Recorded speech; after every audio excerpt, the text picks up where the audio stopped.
they have to show their work. Right. They turn on the other side, start reading, and have an enlightenment experience. Yeah, that would be fun. Right. Can we mathematize this? What? What department did this come from? Really?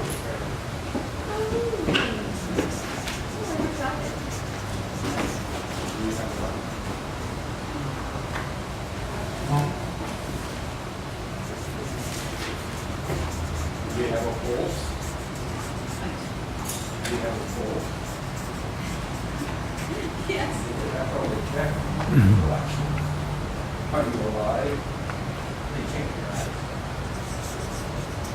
If they're red. I know. To get them on the heart. Yeah, that's it.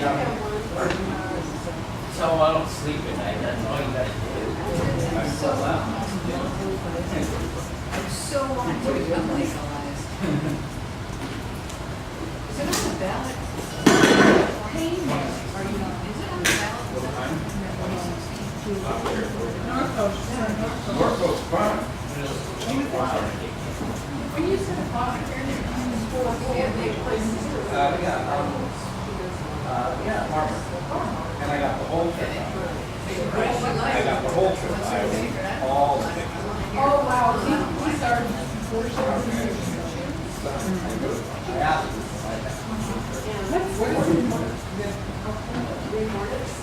The Barbara from Apothecary. I want to have one. After we did the course, so she wear more, they wear more. I had beads because she was my sister Rose's. Ireland, how I don't know. So, Well, here it does. would you agree Yes. that we're having some difficulty making sense of Socrates' puzzle and doubt? Yeah.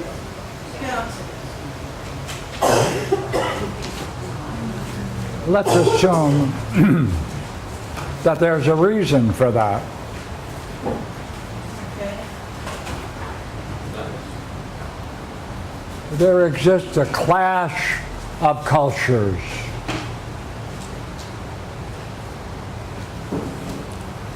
There is a tradition to understate the thought of the Hellenics. So, is there evidence that European scholarship misreads the Hellenic and ridicules it? Worse, does that infiltrate in their translations? So let me try another question.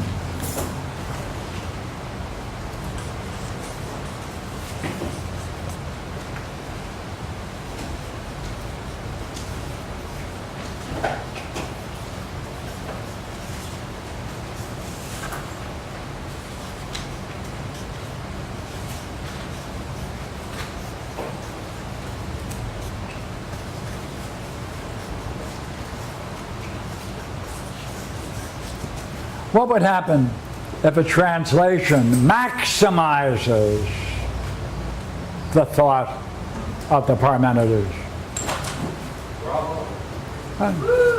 Rather than play it down, what is there that could be translated to maximize the possibility that there may be something profound going on? Well, put it another way. Do people have a background with Greek recognize that there's something going on as they're coming to grips with Greek culture and Greek thought? You would say? Well, it's worse. It makes me wonder to what extent things have been changed in order to fit a modern interpretation. My looking at when I look at the Greek, I wonder sometimes whether I'm really getting the Greek.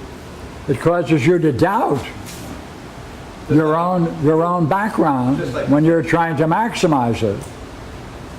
Is that right? But wait a minute. if translators are people who communicate to people in our age, and they get one of these translations that minimizes it, so correspondingly they're going to have fundamental difficulty in appreciating the most profound aspect of the thought. We have what is considered the most important Greek philosophical author, Plato. We're in the dialogue that's considered the most important dialogue in the Platonic tradition, about which other Neoplatonists continually go back to. What are they seeing? Like, what does Proclus add to it? Well, he says that the Parmenides is the Summa Theologica of Plato. Right? His highest philosophy is distilled in that word. Right. If Eichmar is right, if that's the Summa, the great theology of the Greeks, how can we then try to maximize what's there so we can see it? So I selected in this dialogue the riddle that Socrates has, or doubt. And maybe we should ask people who have this kind of a translation background in Greek, what kind of struggle do they see when they get into the text to try to understand it maximally? And if they find some resistance even doing that, what are they going through? And what kind of opposition can they possibly encounter within themselves that causes a conflict? So Barbara had the great challenge. Remember, she's going to go home and try to work through one of these key sections in the Parmenides. So would you not agree now's the time to see whether she can tell us what she's going through, whether she's satisfied with it, whether it looks like there's greater merit that she's still struggling to pull together?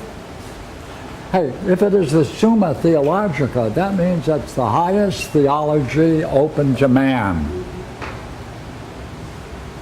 Well, then we should open it up to match our understanding with what's there. So therefore, I thought if I could call now on Barbara to come up for a moment here, or sit there, however you want to do it. And do what? I'm sorry, I thought I was trying. And read what you translated and talk about the difficulties or what you see positively and negatively.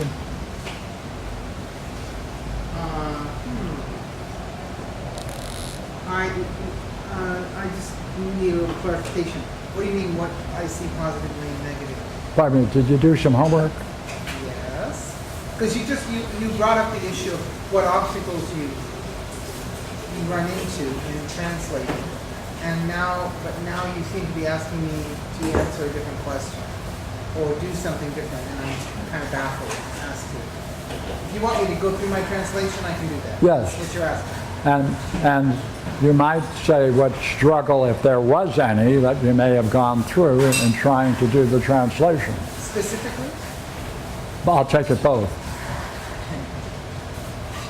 Yeah, well, I think David has also spoken to the issue Okay, of you'll get David involved. struggles. Good. But, I mean, and Juan, I'm sure. has some- And others, yes? One. But Mine's just one. I did make some changes. Maybe you move it over there to Barbara. I can actually stand up and come over there. I just made some changes in the translation. Is that this Again, one, I'm not Barbara? sure. The sheet of paper from earlier today? Yeah, With the Plato stuff?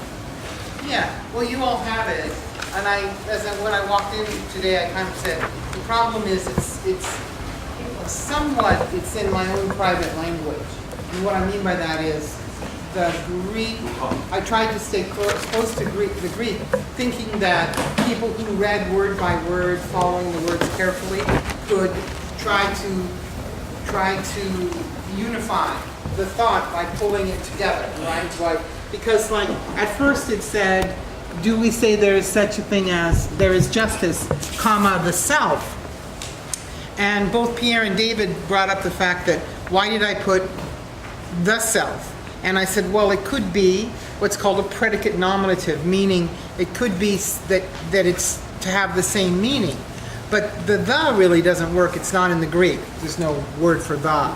So I changed it to the way I dealt with it further down, which is, do we say there is justice, it in parentheses, self, because in English we use itself, but the Greek isn't itself. The Greek is just the word for a reflecting back on that word, right? Like almost an ousia-like motion, right? Do we say that there is, in a way, a self to justice, as Pierre was asking, right? Does the cup have a self? Does the pen have a self? Does justice, is there a way in which you can talk about justice? So, and you can see that these are the high ideas, right? And beauty and good, and those would be assumed in parallel structure to also have self, right? Have selfhood. And then you can see it says, do you ever see anything of such a nature with your eyes? Certainly not. Do you ever lay hold of them? And see, that's another problem, right? What does it mean to lay hold of beauty or justice, right? So, but what kind of words do we have? This word, hapto, can mean anything. It's epapto, actually, which means embrace. It can mean embrace, right? Cling to, right? So what kind of word do you want? So that's one of the challenge and obstacles, right? So, through the bodily senses, and they say, I'm speaking, then look at the group. I'm speaking of all such things as size, health, strength, and in a logos, right? He's capturing it in a logos. The ousia. Okay, so of absolutely everything, that's a word, hapanton, which is like nothing is left out, right? So, then the question is, what makes that group? I mean, did you ever think health has a selfhood?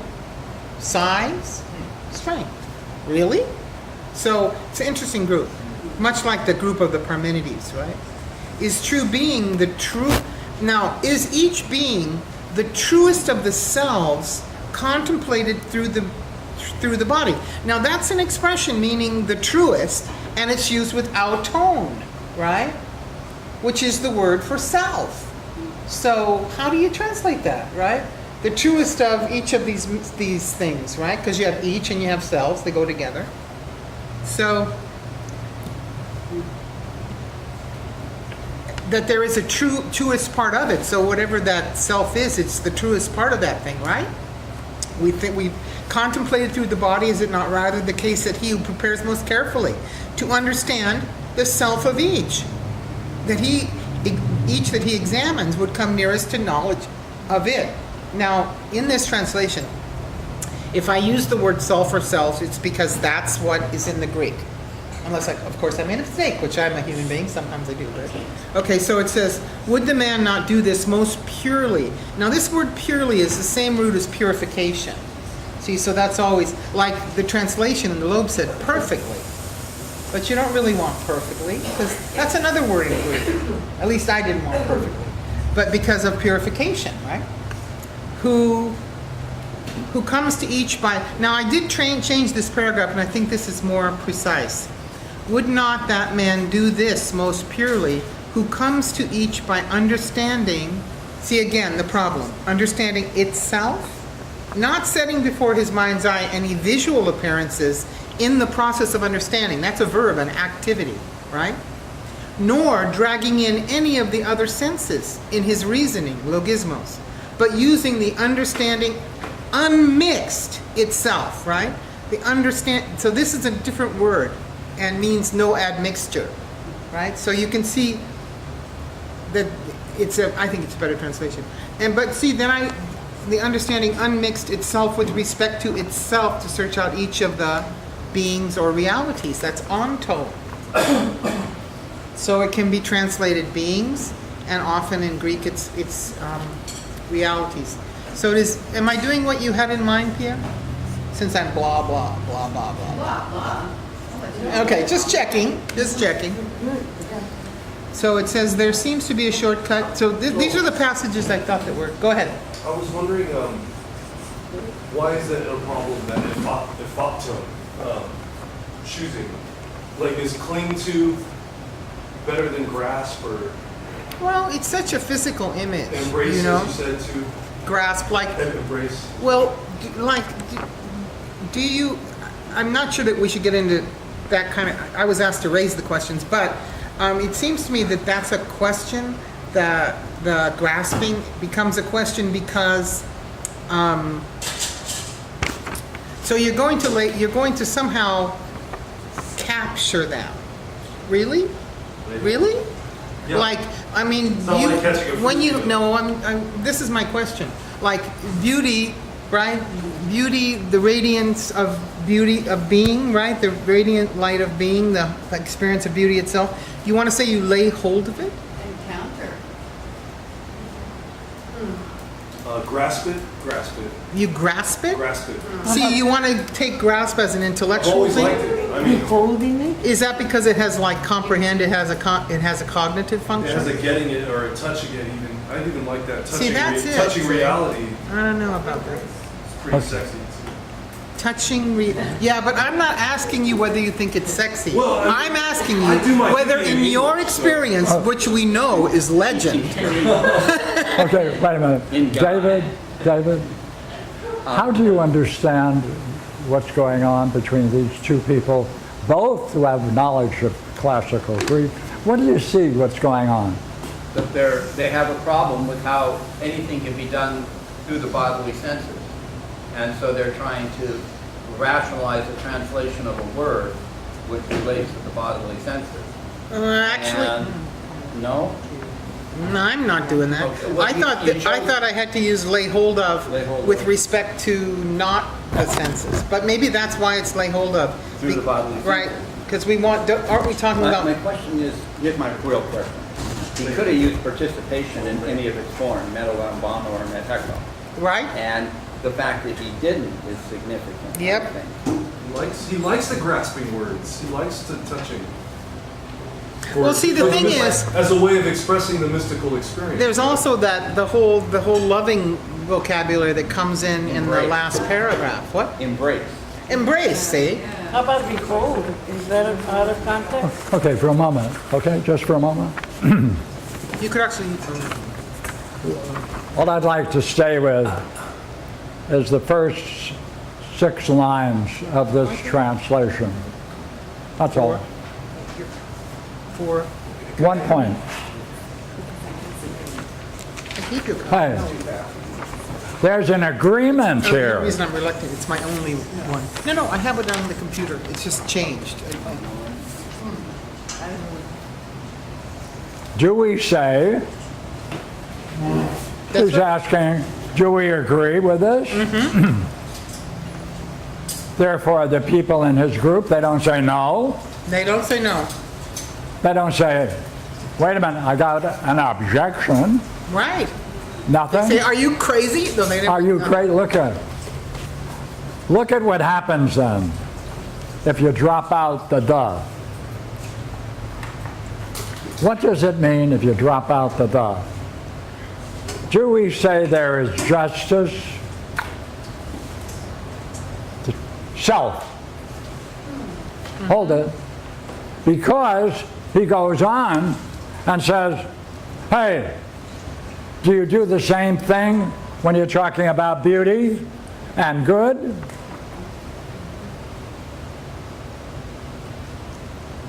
Therefore, the assumption here is whatever you're saying about the self is now being applied to 2 of the highest principles or ideas. Yeah. One word looks like it's pulling together 3 of the highest philosophical concepts. Justice, beauty, the good. And they're finding something common to all of those 3. Self. Wow. Wow, that's quite a... Look here.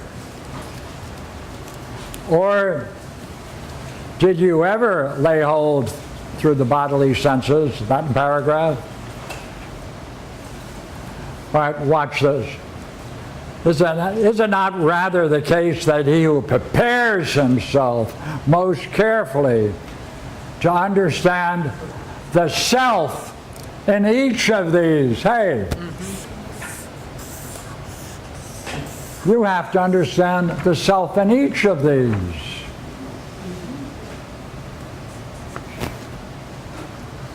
Would you agree? The idea of self has now gained a certain very profound status. You're not just talking about three ideas and what they mean and that kind of stuff, but you have to prepare yourself most carefully to understand the self in each of these. So that, hey, you know what? What's the dude doing? If you want to play this game on this level, find the self. Find the self in justice, in beauty, and good. Because it's the same book. Hey, one word is in all of them, linked together. But you have to study carefully each of them and examine them. Because if you do it, you're going to come to the knowledge of it. That is a task.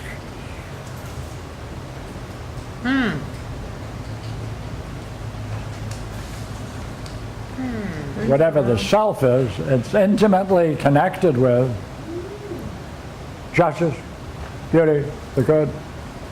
It may in fact be fundamental to all of them. But you're not going to find out unless you prepare yourself most carefully to understand the self in each of these.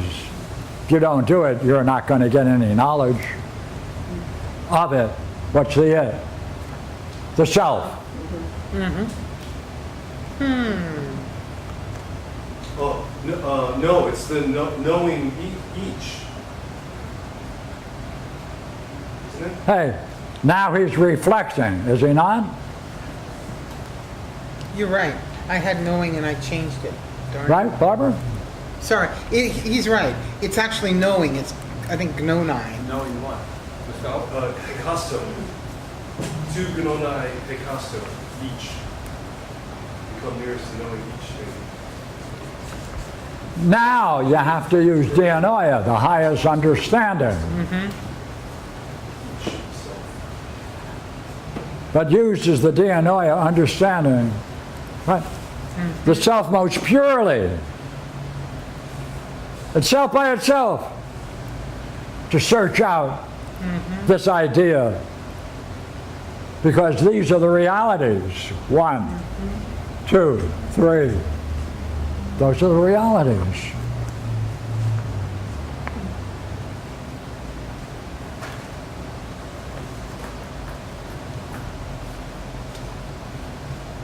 Okay, look here. This whole basic problem, which is magnificent. What the hell is going on with the separation of the soul from the body? How do you link that with these three? This I'll tell you. Well then, this is what we call death, is it not? A release and separation, right, from the body? Yeah, right. Now, but as we hold, hey, we hold it, right? They all hold it, but we hold that true philosophers and they alone are always most eager to release the soul. Just this, what? The release and separation of the soul from the body. You know what that is? The exercise of the self. Right? Hey. That's the practice of coming to know the self.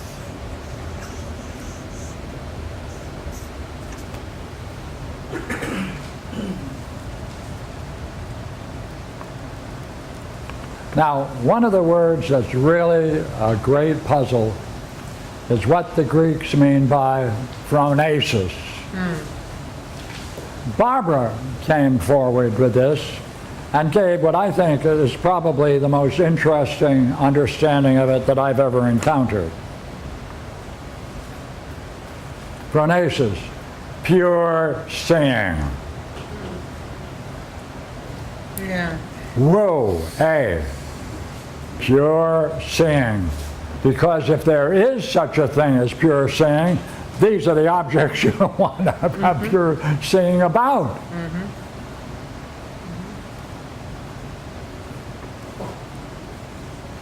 There's a reason too, if you're interested in And reasons. where are you going to get it?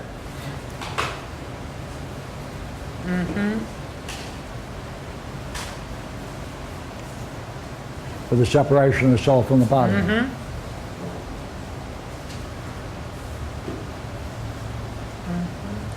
Now, look, this is rather remarkable.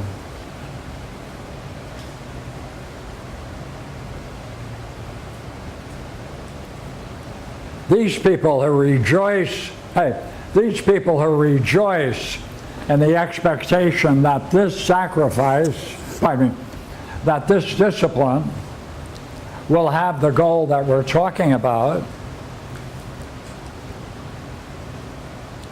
should they not rejoice to go to the place where they can expect to encounter that which they loved throughout their lives?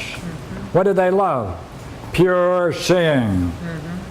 Shall this loving of pure seeing by or through reality, right, that grasps most strongly with that expectation that there, the self, this practice and experience, you're not going to find it anywhere else except engaging the self and the separation of the soul from the body.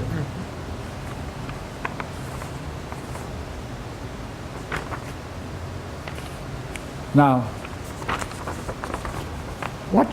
did you encounter a struggle in coming through this? Yeah, a couple of different ones. Yeah, Could you and talk about just for...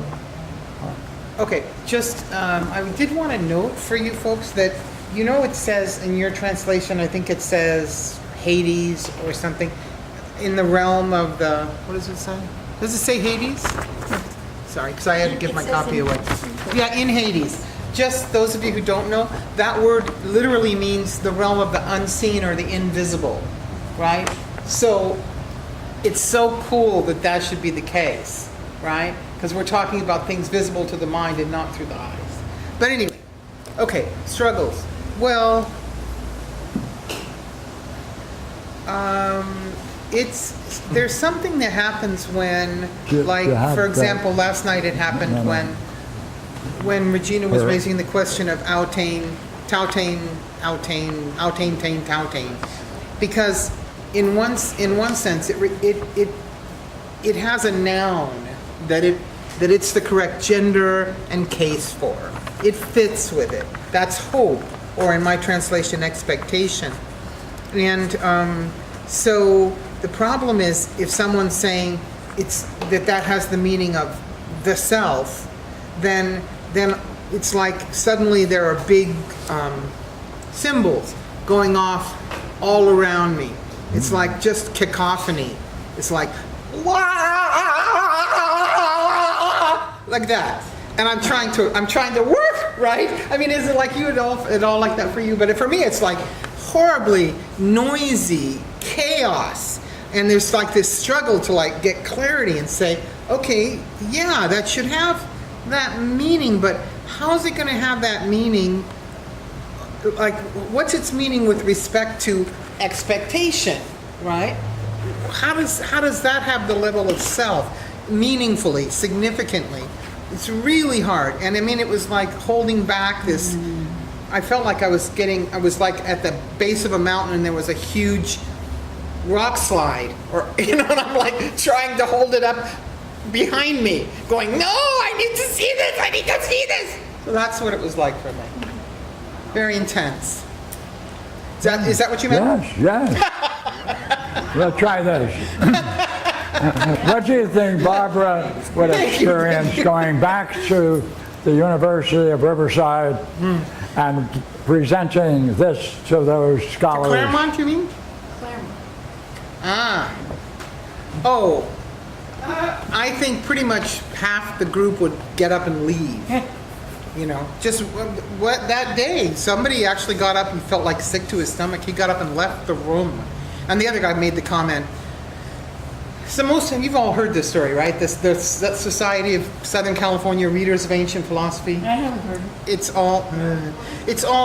When I was in graduate school at Claremont in classics, in philosophy, I had a classics professor, and he was one of the founding members of this group, which consisted for the most part, like 95% of the classical professors in the area, and that's it. It was like 8 people or 10 people. Some private schools, some of the Claremont colleges, that's who they were. Experts. So we spent like a year and a half or 2 years doing Aristotle's physics, which if you can imagine doing Aristotle's physics, an ignoramus who knows nothing about physics, and we're trying to be very fastidious. And in 1 month we do 30 lines, okay? So luckily I got there when they were doing book 2, the Loeb book 2. And they finally finished it, and they said, okay, what should we do next? And I said, well, how about Plato?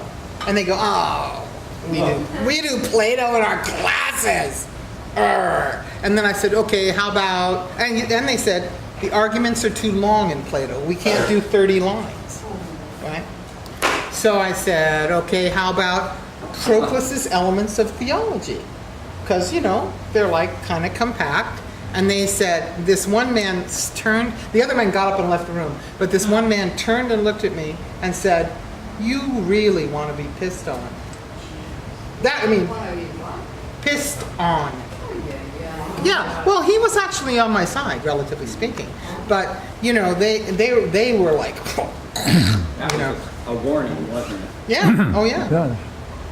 Hathaway, who did that beautiful work on Pseudo-Dionysius' letters, he had to put in the foreword that the reason he's doing this is to show the role historically that Pseudo-Dionysius is playing, but he didn't want to credit with any kind of meaning. Dodds, in the beginning of the introduction to the Elements of Theology, apologizes for translating it. That's right. Right, This is there's a war. Persenschaffen Hey. or whatever. There's a war going on. You know, Now, what would that do if we could take this view of Plato and introduce it into the colleges?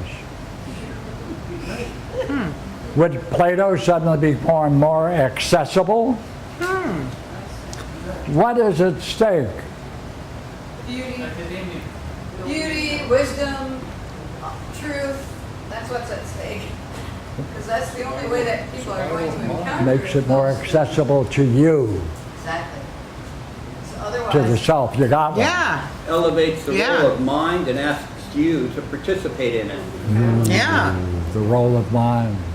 That's right. I don't think it would go with, it wouldn't go with colleges as they are. You'd have to change the institution. Wouldn't go with faculty as they are. right, students might as well. I'd say perhaps even there's mission statements that would fit with. Thou shalt not steal. Well, we can just dump them. Yeah, I'm all for that. Return to Florida. I mean, I think that's isn't that the premise we're playing with, is that it would have to be a revolutionary. Okay? Major idea. This idea of what do these people mean by Sophronicus?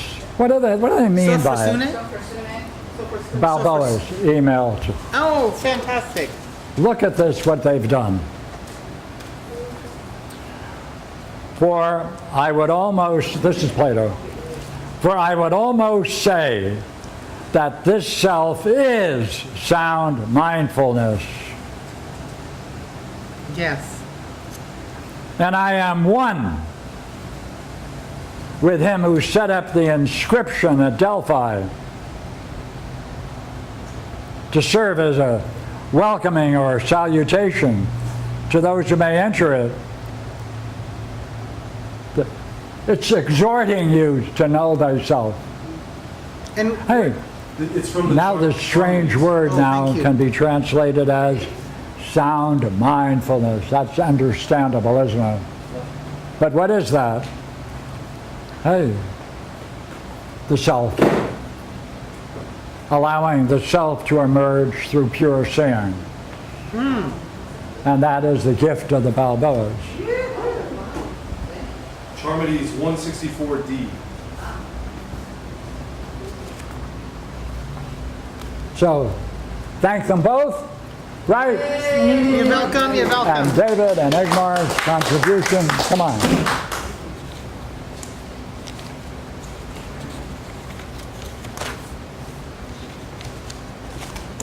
Okay, let me do something now.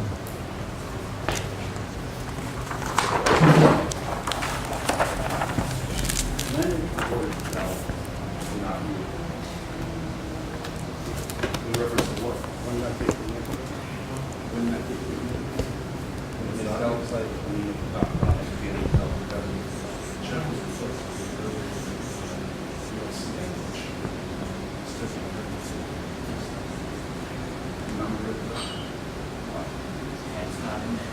So, Self is not in, I'm not going to believe it.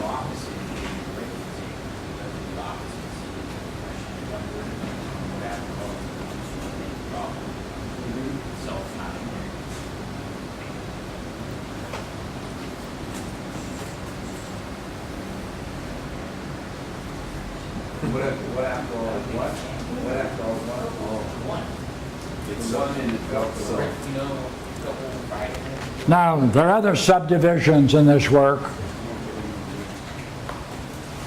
but I thought it would be interesting at this point now to turn to the subject of the self, which starts on page 19, but it goes into greater depth from page 47.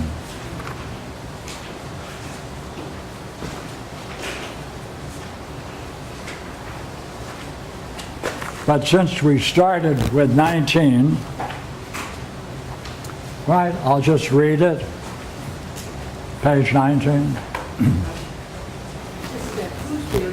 The question is, what significance do you see in the idea of the self having a diminished form throughout the hypotheses?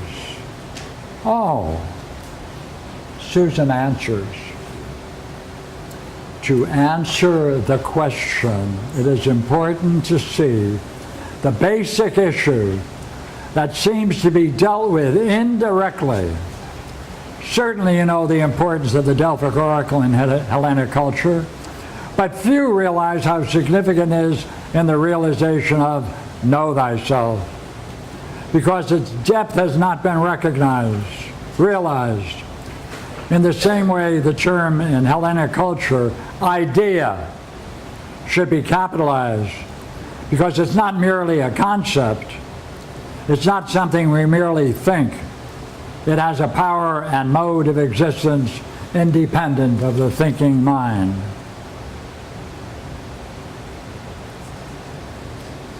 Yeah, pick it up from there. Sure. The use of the idea of self is often mentioned. Louder. But what has it? The use of the idea of self is often mentioned. But what has it and what is it? What if the self is no different whether or not it is in man or mouse? If it is no different, then it means it is the same in all. The essential point is that the self is the same among all living things. It is the fundamental quality. That it is the same in all in its very nature is remarkable.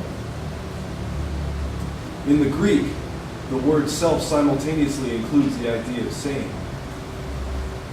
For the Hellenics to have grasped this issue of the self being the same within their language is astonishing. For since everyone has a self and regards everything experienced as other than the self, it seems obvious that the self and other are different. With the growth of insight and understanding, there comes the insight that there is no difference between self and other, or other and self. They could say the idea of self is identical to the idea of the same, because the sense of otherness that seems the opposite of the same is only apparent. In the Greek, the word self simultaneously includes in it the idea of same. Those who have fully penetrated into the exploration of the self. I don't suppose you could do that paragraph one more time. Sorry, wine. Could we hear that paragraph one more time? There's a lot of distinctions in it, Sure. and I haven't read it yet. I'd really like to see it one more time. The use of the idea of self is often mentioned, but what has it and what is it? What if the self is no different whether or not it is in man or mouse? If it is no different, then it means it is the same in all. The essential point is that the self is the same among all living things. It is the fundamental quality. That it is the same in all, in its very nature, is remarkable. In the Greek, the word self simultaneously includes the idea of same. Thank you. Okay. We now go to 47. Repeated at the end.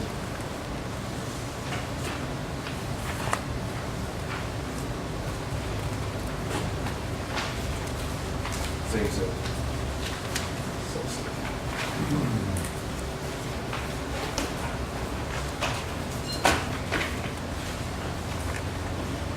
It starts on 46, the bottom. Barbara said, yes, that is curious, and I appreciate your comment.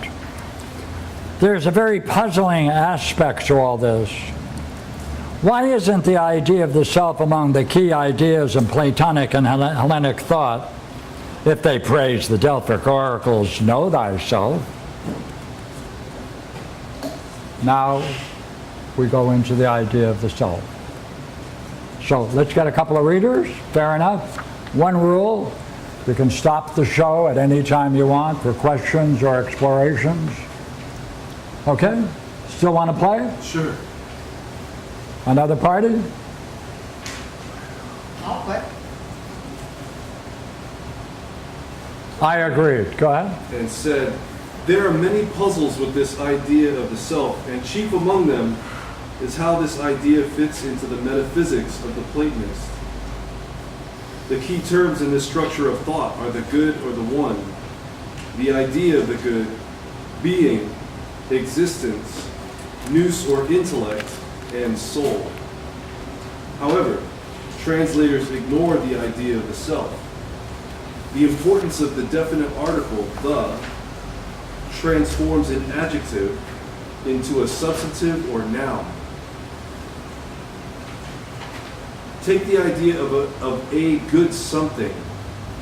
With the addition of the remarkable the adjective becomes a noun. And within that remarkable word is included that it alone is good. And it surprisingly now has a new mode of existence. Now, is that what is happening with the idea of sane? Does it gain a status similar to the self? Does it become something that stands alone and has a new mode of existence? And is no longer the relative term we call sane an adjective? Can the entire Parmenides be read by a Hellenic, and he would never identify the idea of sane with the self, even though it is contained within that very word and appears so often in the hypotheses? I don't know which one. You could take David.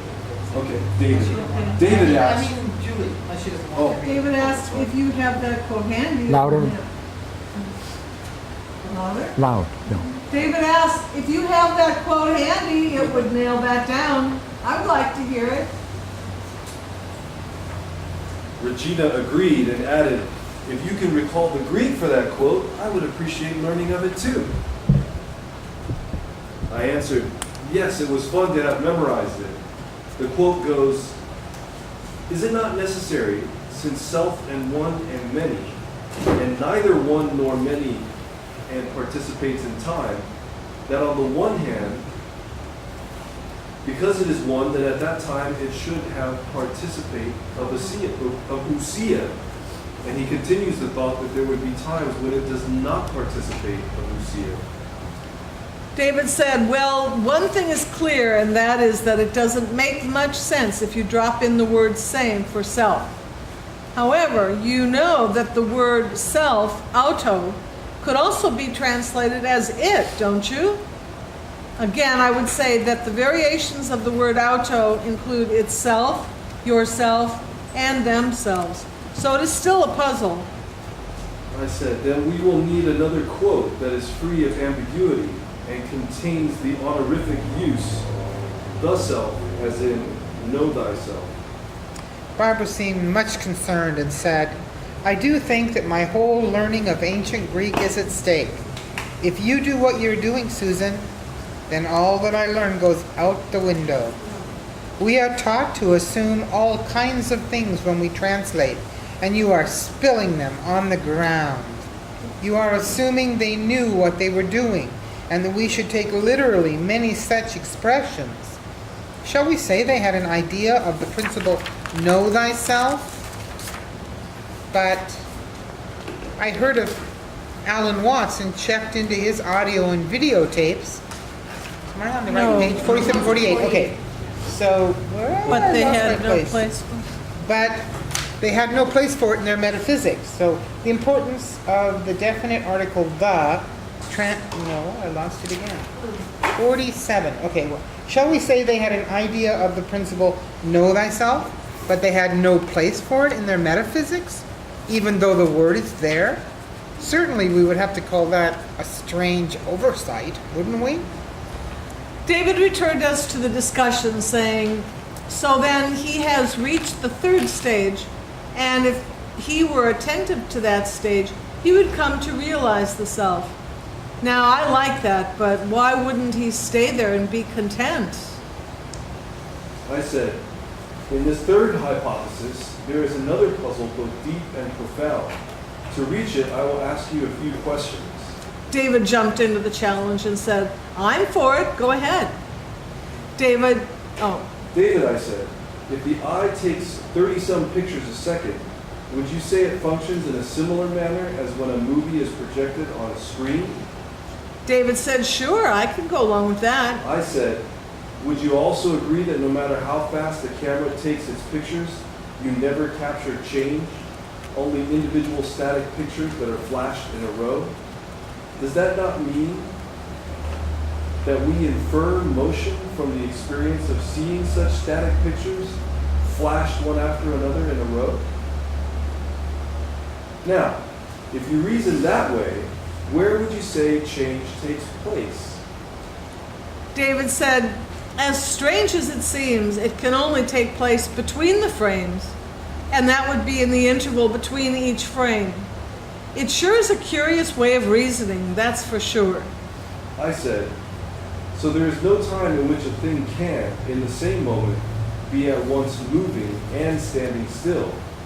For in either case, you would need more than one moment to say there was movement and something at rest, wouldn't you? David said, it would have to be between two successive moments. At least that's where this reasoning goes. I said, yes, it takes place in the gap between successive moments, since it is from that gap that all change takes place, and it projects it in what we can call the theater of the appearances. David quickly asked, all right then, what is this gap that is the source of all change, and I guess enduring rest? I said, a marvelous intelligence that knows most precisely what is required for the next moment. It is a providential creation of every new moment. It is the adjective, it is The divine source. the adjective. It is the divine source of all that has been and is and will be created. Our reality is between two successive moments of a vast intelligence, and the source of that intelligence looks to the model of the destiny of all living things. Regina came forward and said, I don't know if I like that. Doesn't everything living follow the desire of its seed-like beginning? A seed contains all the intelligibility that later develops, and nothing new emerges that wasn't programmed from its seed. I learned, maybe too well, that all motion is the actualization of what lies in the potential, and the seed is that body of potential from which emerges all that becomes in the flowering of the seed. I said, yes, that is what you have been taught, and as it seems, you learned it well. However, this is an alternate view. Why not master the third hypothesis and see if you can see your world in terms of this hypothesis? Well, it looks like I might have to do that. You say all this that you have said is in the third, but still I ask myself, where is the weakness in what I have been taught? It seems so real. I said, yes, and both are offered to be understood, and both have their language and offer a different explanation. I enjoyed going over that again. I recall it is in the third. It does take a while to get it straight, and I found it rewarding. If our seeker were to take this ride into the third, it would serve him well. When I first heard of it, I thought it was confusing, and I was bewildered. But after a while, my old view seemed so shallow that I was pleased to dump it. Okay, hold it for a moment. Look here. Third hypothesis. Time and space are not continuous.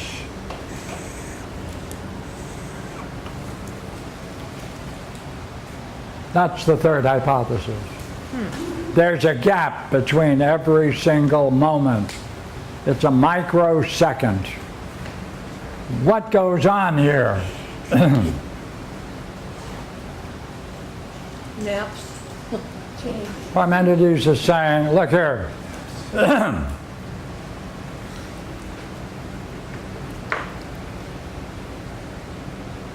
This has the ability, whatever this is,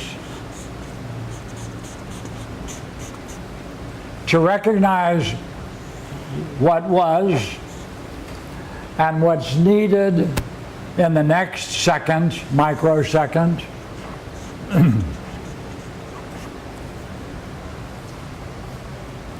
Therefore, it's a vast intelligence throughout the entire universe. Wait a minute. If there is some meaning going on, then it is being guided by providence.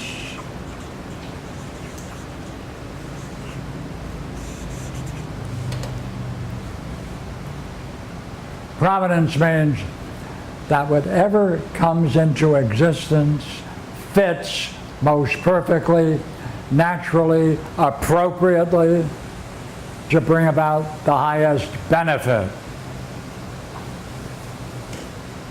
Hey, third hypothesis from that quote. What's he saying? In that is the self.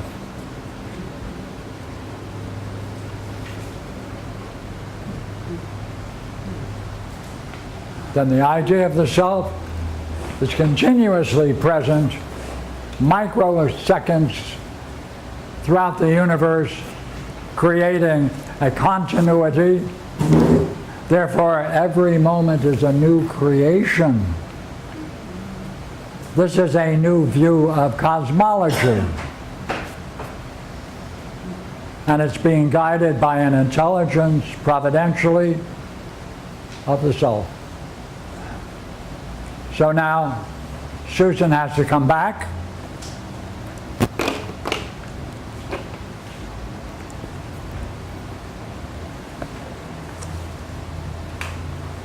I answered yes, he would be led along the road to see that the self, go ahead.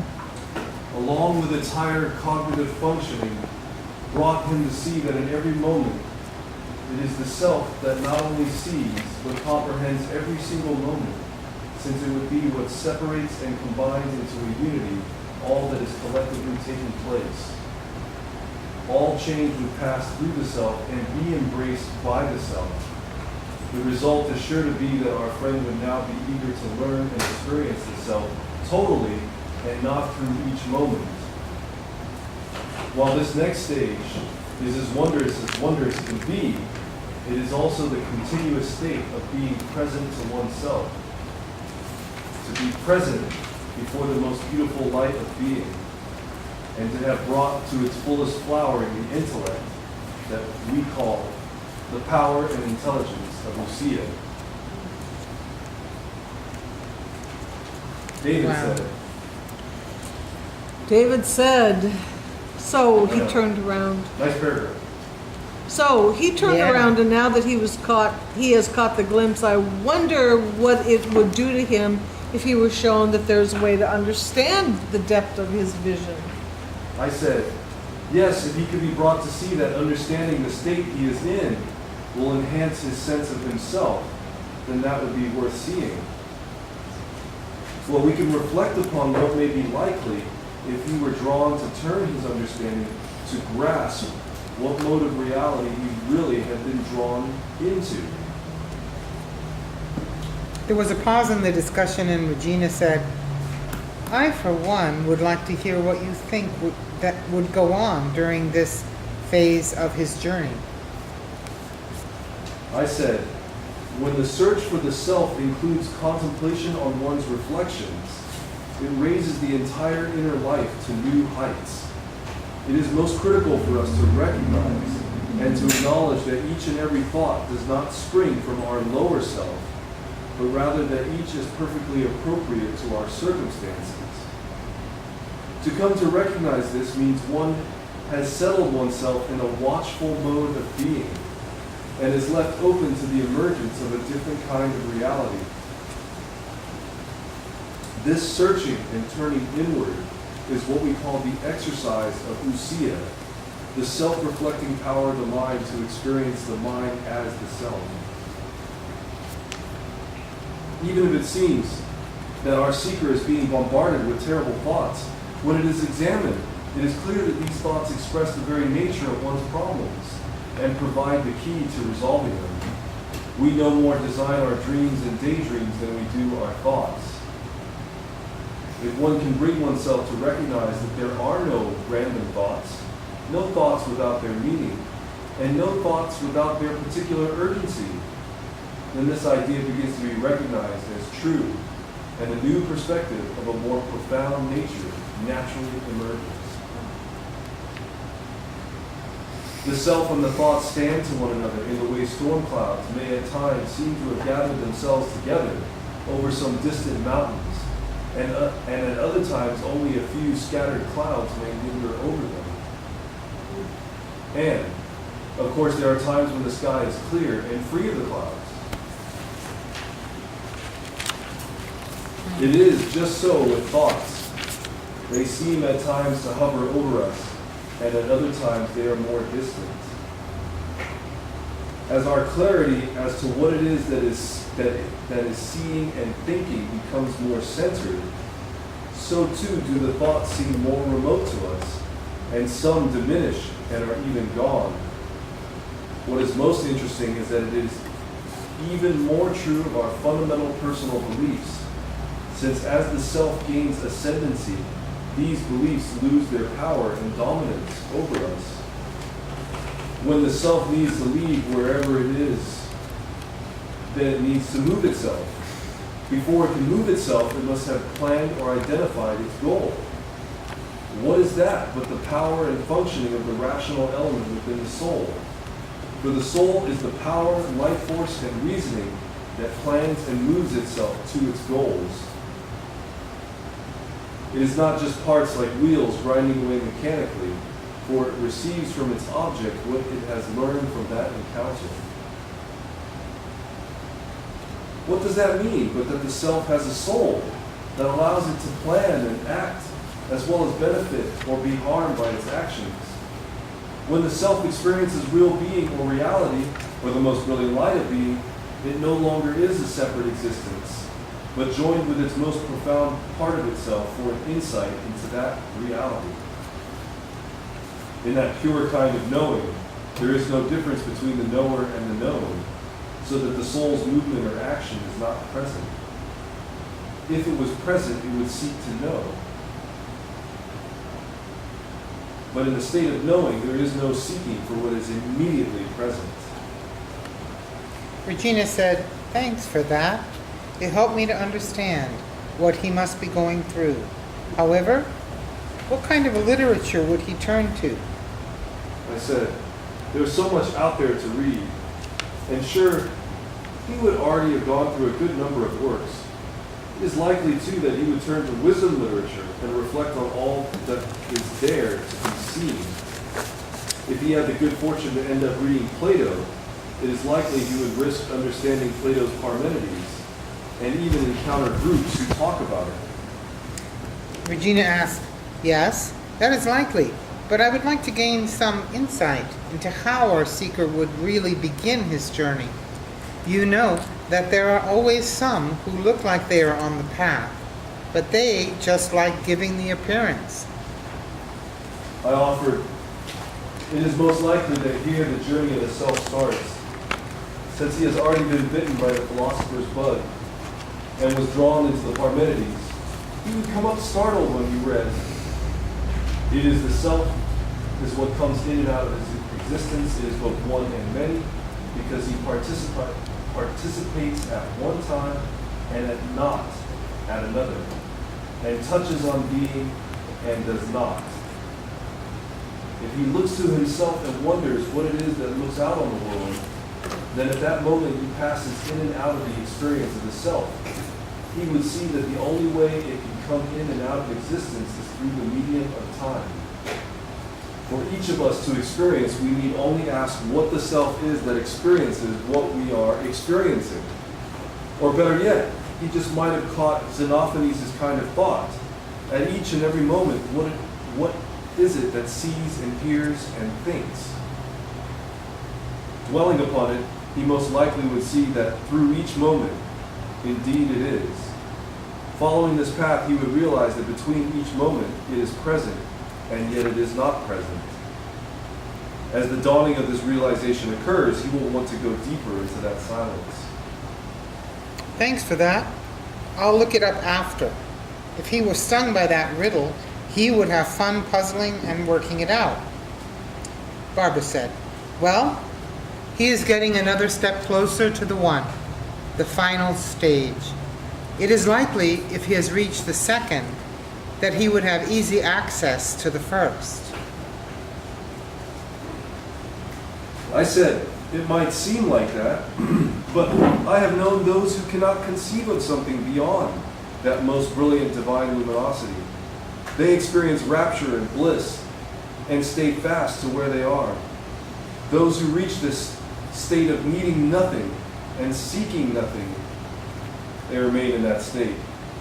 Plato, of course, calls them those who experience the isles of the blessed. However, there is that which is the cause of that state. It is beyond description, and even that is saying more than should be said. It is truly beyond names, and even calling it the good does it no justice.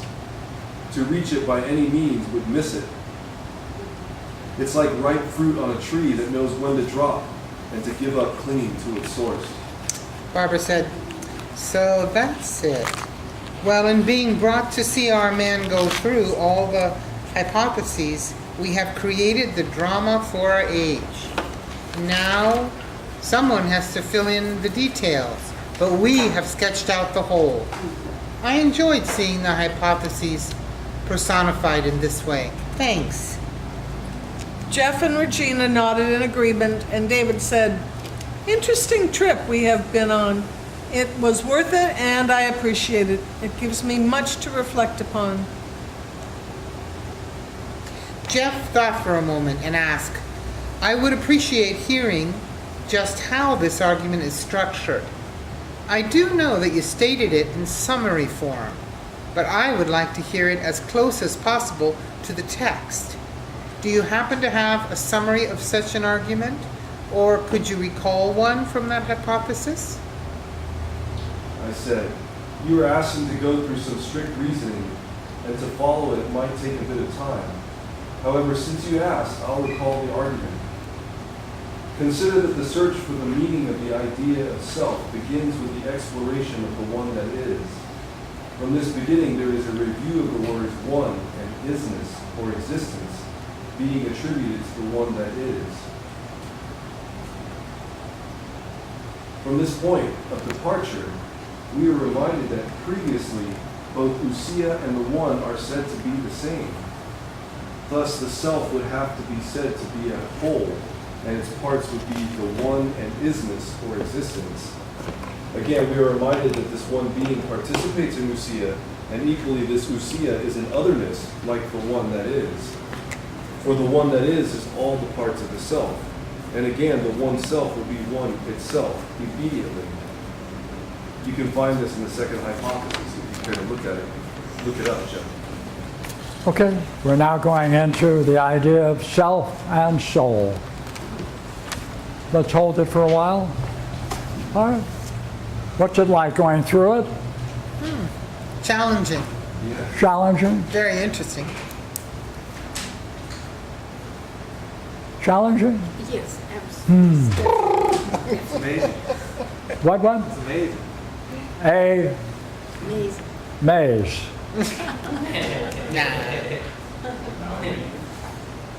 Refreshing. Okay, any part of it you'd like to go back to and talk about?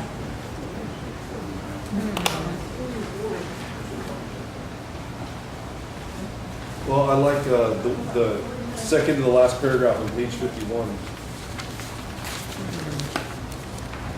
Which one? Second to the last paragraph on page 51. Okay, go there. Well, Hold I'll it. just, sure.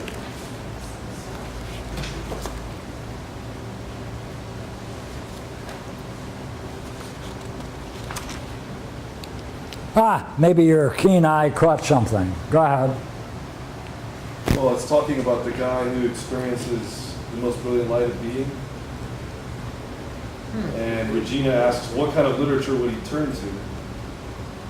And Susan answers, there's so much out there to read, and sure, he would already have gone through a good number of works. It's likely, too, that he would turn to wisdom literature and reflect on all that is there to be seen. If he had the good fortune to end up reading Plato, it is likely he would risk understanding Plato's Parmenides and even encounter groups who talk about it. It just reminded me of coming to meet you and study Eastern philosophy with you, and then to discover that your primary thing was Plato, and then to All right. get these kinds. If you look at it, you'll see there's a gap there. There's a missing paragraph, which I got at home. And you picked on it, you see. This is now introducing a new idea, and that is, which is where we're going.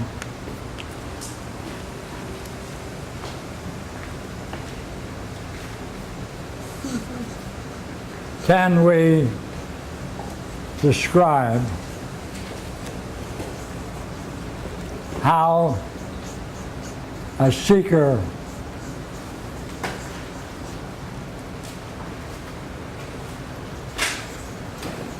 goes through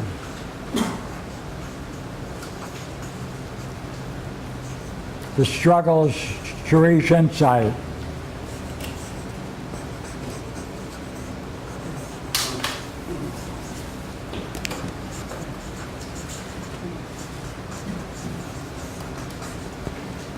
Let me put that in another way. We have this, what appears to be pretty complex analogy.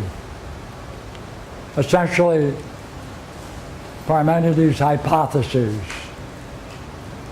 Could we take someone interested in the idea of the self and consider the model of this hypothesis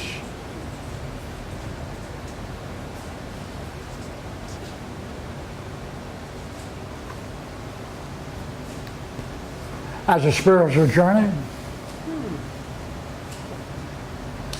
Could we personify that model and take someone through it and assume there is someone who is in nine, Is there a logical way for him to go through 8, 7, 6, etc.? Can we personify someone going through all of these categories called the hypotheses as a human drama? I think that'd be cool. If we can, then that will be an archetypal story of the pursuit from ignorance to wisdom, What an based epic. upon the Parmenides. An epic indeed. An epic. An epic. It would be an epic, An odyssey. an odyssey, Interesting. and we might be able to dress the person up in costumes appropriate for each stage. Yes. Get someone involved in music to score it, Yeah. or And someone Operatic with the art as of well? representation. then it could be a philosophical drama Wouldn't that be cool? that could capture all of the struggles from 9 all the way. A person who could reflect in their attitude and body language. In order to do Louder. that, in order to do that, what you're saying then is that you could understand each of those hypotheses as a personal drama, like as a personal sketch. That you would have a little, you would have a little sketch, you would have a little dialogue and a little drama for each one of those. Yeah, 9, 8, 7, Yeah. 5, 4, 3, 2. We'll get one. Holy moly. That required one Yeah. a lot of insight. right? So therefore, see, the transition is, this idea is coming up slowly. How do you represent someone struggling to understand the self? Then there comes, wait a minute, is it possible we could use the Parmenides and the hypotheses as the lowest level of understanding or ignorance?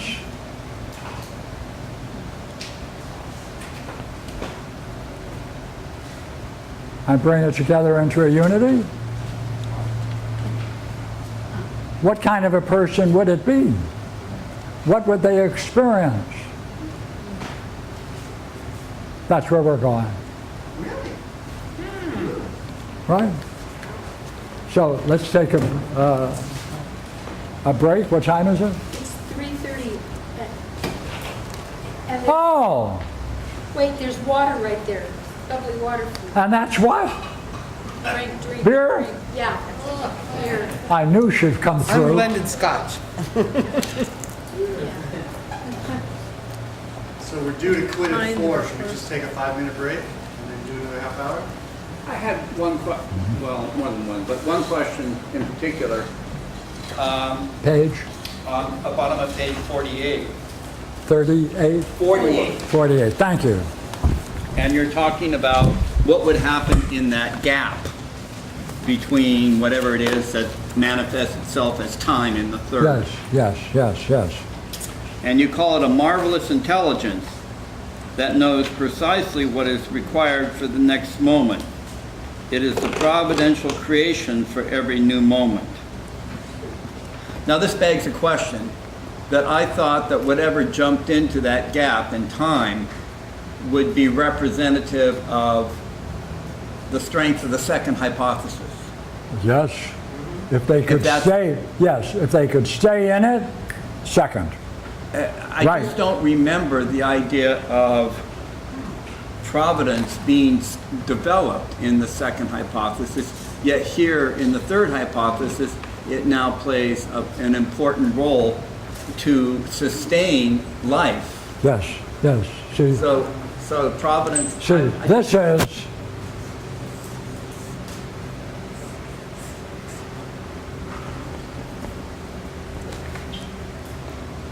but this is constant throughout the whole.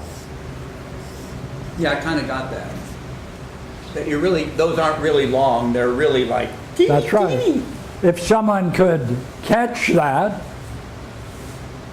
and discover how to stay there, that's the second. That's the second. But I'm more curious about how it functions in the third, to show a providential order. That's something, Yeah, yeah. I mean, that comes out of your discussion and not Yes. Parmenides, and I'm Yes. just wondering if providence is a property of the second hypothesis. Right. Or the third. It presupposes providence. Yeah.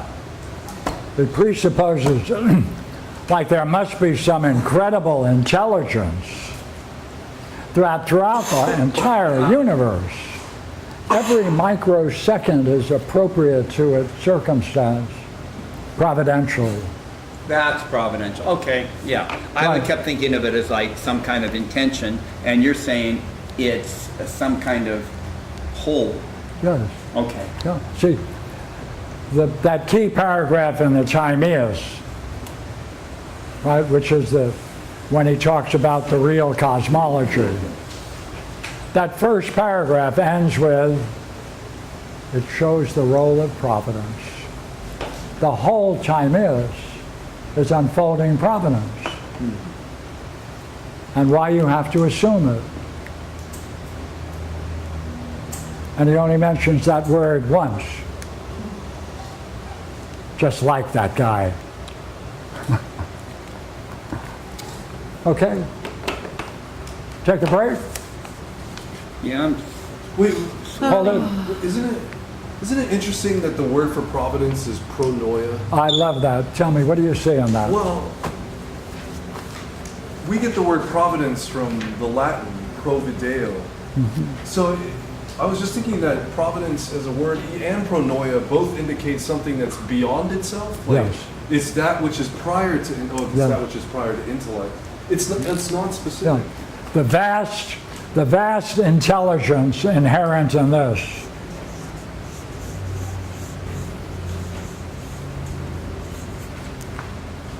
must be guided by something Yeah.